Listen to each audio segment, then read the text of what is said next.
Après le burn-out, on parle à présent du brown-out, qui n'est guère plus réjouissant.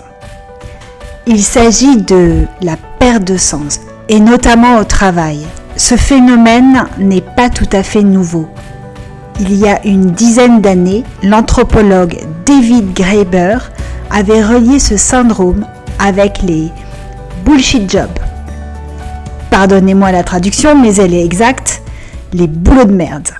Quand on ne comprend pas l'utilité de son emploi, se lever pour s'y rendre devient douloureux. Le burn-out peut mener directement à la dépression. On en a parlé surtout pour le monde du travail, mais la perte de sens, à mon avis, aujourd'hui, peut aller beaucoup plus loin que le simple domaine professionnel.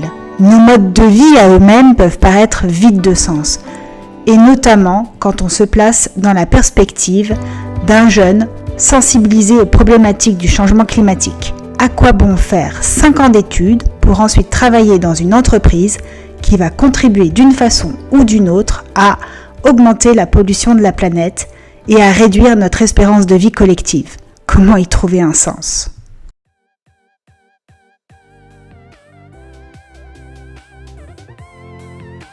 La philosophie du yoga, sa pratique, ainsi que la sophrologie constituent pour moi depuis une bonne vingtaine d'années à présent une boussole.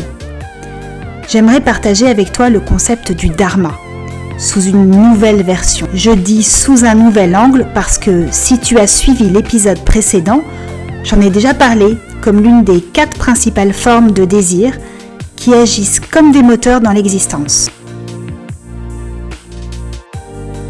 Le dharma représente notre raison d'être et surtout donc le désir de réaliser ce pourquoi nous étions destinés. Mais la tradition védique lui donne également une signification beaucoup plus large. J'aime énormément cette deuxième vision. D'une part, elle s'avère des plus poétiques et en même temps, elle redonne du sens quand on ne le voit plus. Si tu souhaites retrouver un sens à ce que tu fais, vis et sens, et te connecter à une énergie qui t'aide à aller de l'avant, dans le bon sens, à être constructif et positif, je t'invite à rester jusqu'au bout de ce nouvel épisode. Je vais t'expliquer la vision yogique du Dharma et comme la semaine passée, nous allons méditer ensemble sur le concept pour t'aider à y voir plus clair et trouver tes propres réponses. Bonjour, je suis Mila Rivo, alias Mila Parvati sur les réseaux sociaux, créatrice de la méthode Yoga Sophro et auteure. Parce que dans la vie, il existe 1001 façons de sortir de la caverne pour se diriger vers la lumière et atteindre le bonheur durable. Chaque semaine, j'oriente les projecteurs sur une nouvelle pensée, une nouvelle technique ou sur une nouvelle trajectoire de vie.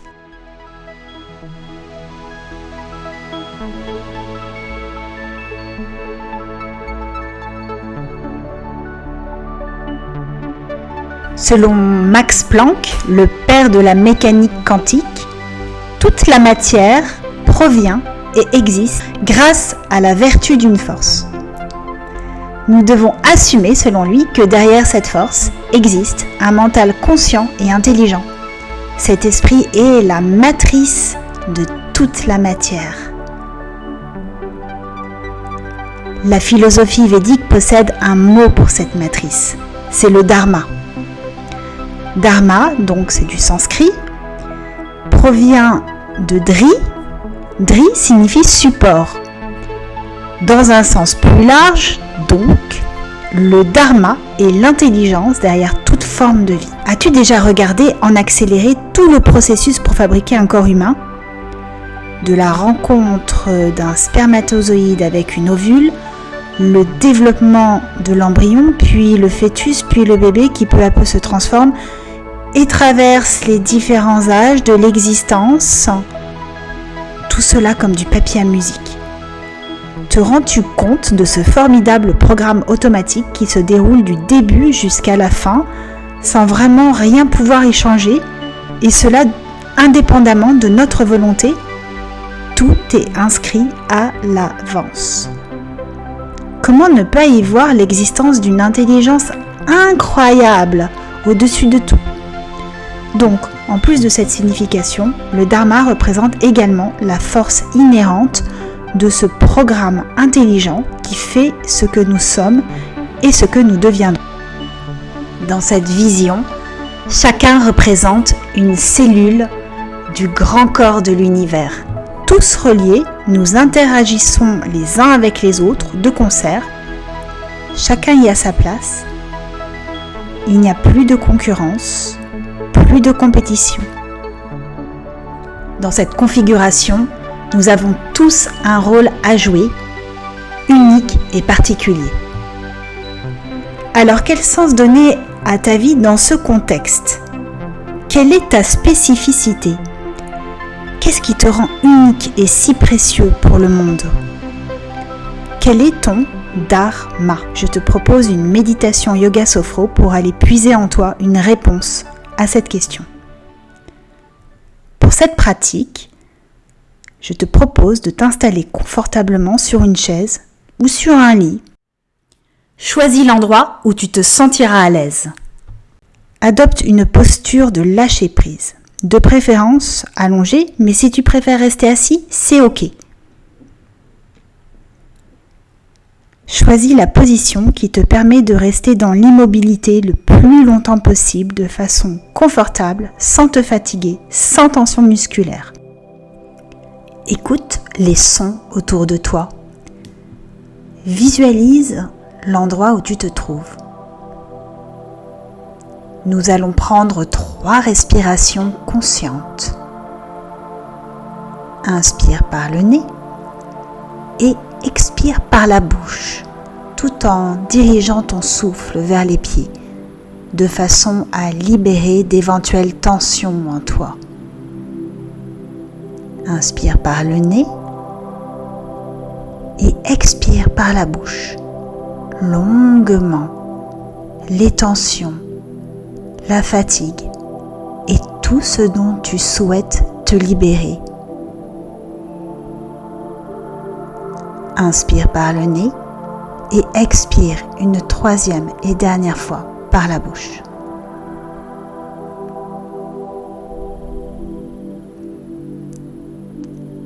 Nous allons prononcer un Sankalpa. Un Sankalpa est une résolution que l'on prend avec soi-même pour les quelques mois qui vont suivre. 3 fois de suite, répète ton Sankalpa.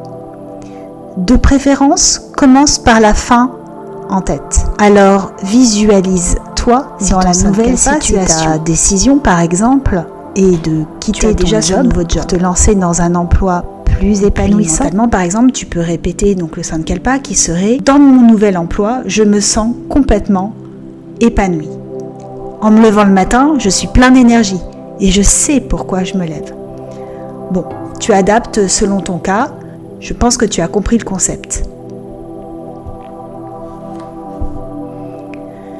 Quelle que soit ta position, prends conscience de tes points d'appui. Sens les différents appuis dont bénéficie ton corps dans la posture.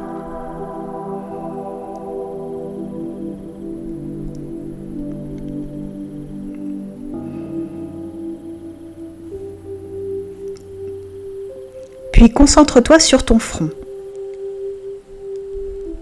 le contour de tes yeux, le fond des yeux, les tempes, les mâchoires, la langue, l'oreille interne, externe, les côtés de la tête, l'arrière de la tête, sommet de la tête, toute la tête.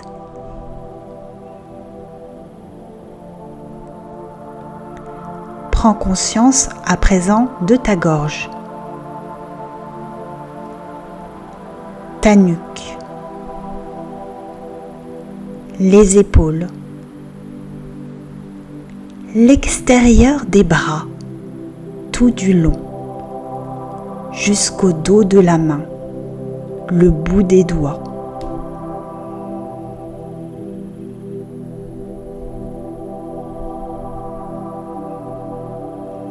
Observe maintenant ton sternum,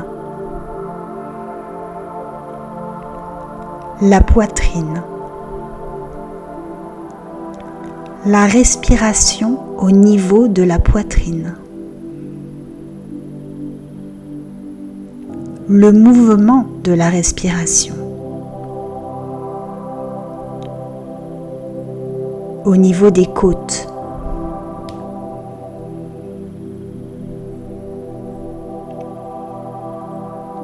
les omoplates, l'intérieur des bras, l'intérieur des coudes, les paumes de main, la pulpe de chaque doigt.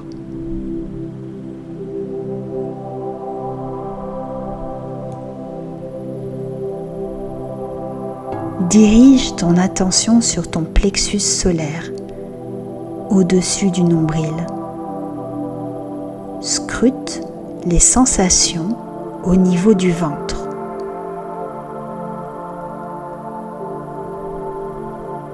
Le bas du dos. Milieu, haut du dos. Toute la surface de ton dos.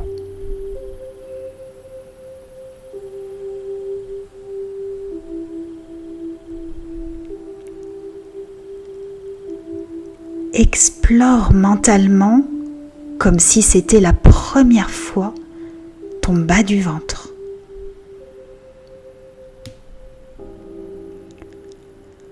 Le bassin. Les hanches. Le devant des cuisses. L'arrière. Les genoux. Et l'arrière des genoux, les mollets, tibia, chevilles, talons, plante de pied, dos du pied et les orteils. Remonte mentalement au niveau du nombril et de là, tu vas prendre conscience du sommet de la tête jusqu'aux orteils. Prends conscience de la moitié gauche de ton corps. Moitié gauche de ton corps. Moitié gauche de ton corps. Change de côté. Prends conscience de la moitié droite de ton corps. Moitié droite de ton corps. Moitié droite de ton corps. Enfin de tout ton corps. Observe, prends conscience de tout ton corps comme d'un vaste champ de sensations vibrantes. Un vaste champ de sensations bien vibrantes. Un vaste champ de sensations bien vibrantes. Observe-le sans jugement. Tu deviens le témoin de ces sensations et de tous les phénomènes qui peuvent se présenter à toi, quelle que soit leur forme. Observe-les sans jugement, en les accueillant comme des amis que l'on invite à prendre un thé.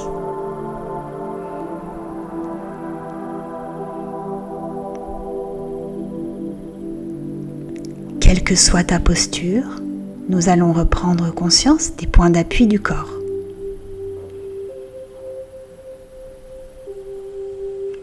Je t'invite à présent à laisser venir à toi une sensation de lourdeur. Pour cela, tu peux imaginer te laisser couler comme une chape de plomb au fond de l'océan. Lourdeur.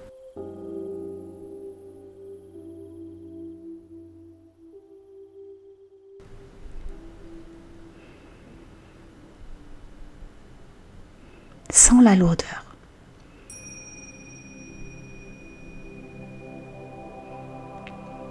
Puis laisse venir à toi un sentiment de légèreté. Tu peux t'imaginer léger comme si tu flottais au-dessus de l'eau. Tu es léger, léger, tellement léger. Accueille cette sensation de légèreté immense, incroyable, insoutenable.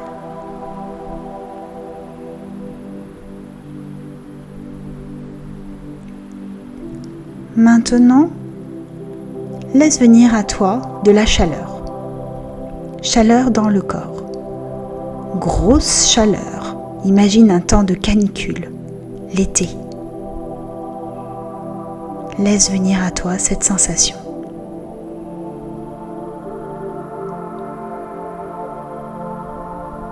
Puis son opposé. Tu peux te visualiser allongé sur la neige, par exemple, ou autre chose, qui suggère du froid, et laisse venir à toi un sentiment de froid. Tu as froid, tu as très froid. Il fait très très froid. Laisse venir cela à ton esprit.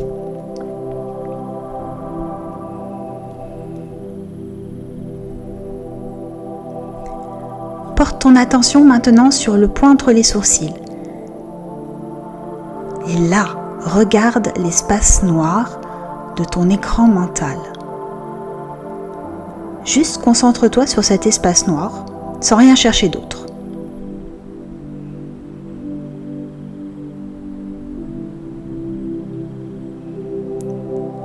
Imagine-toi à présent dans une grotte.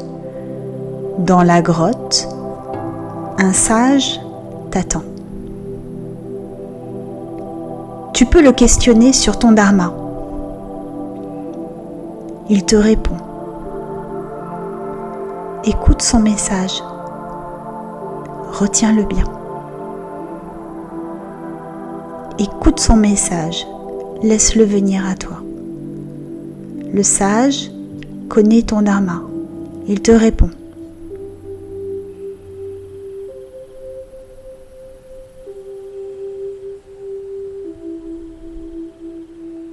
Puis reviens dans l'écran noir de ton mental. Reprends conscience de tes points d'appui. Progressivement, remue les doigts, les orteils, les mains, puis les pieds. Ensuite, les bras, les jambes. Fais des mouvements pour bien revenir ici et maintenant. Reprends conscience de ton corps. Finis par un grand étirement. Cette méditation guidée Yoga Sophro s'achève. Je te propose de noter quelques phrases pour décrire ton expérience. En sophrologie, nous appelons cet exercice une phénodescription. Elle est très riche. Alors, n'hésite pas à bien écrire ton vécu, à le décrire le plus précisément possible. Et si tu le souhaites, n'hésite pas à laisser un commentaire ou un j'aime si tu as apprécié cet épisode. Et si tu es sophrologue, sache que j'organise le 24 juin prochain un atelier sur la synergie yoga et sophro. C'est gratuit, réserve vite ta place et tu trouveras le lien sous le post. À bientôt!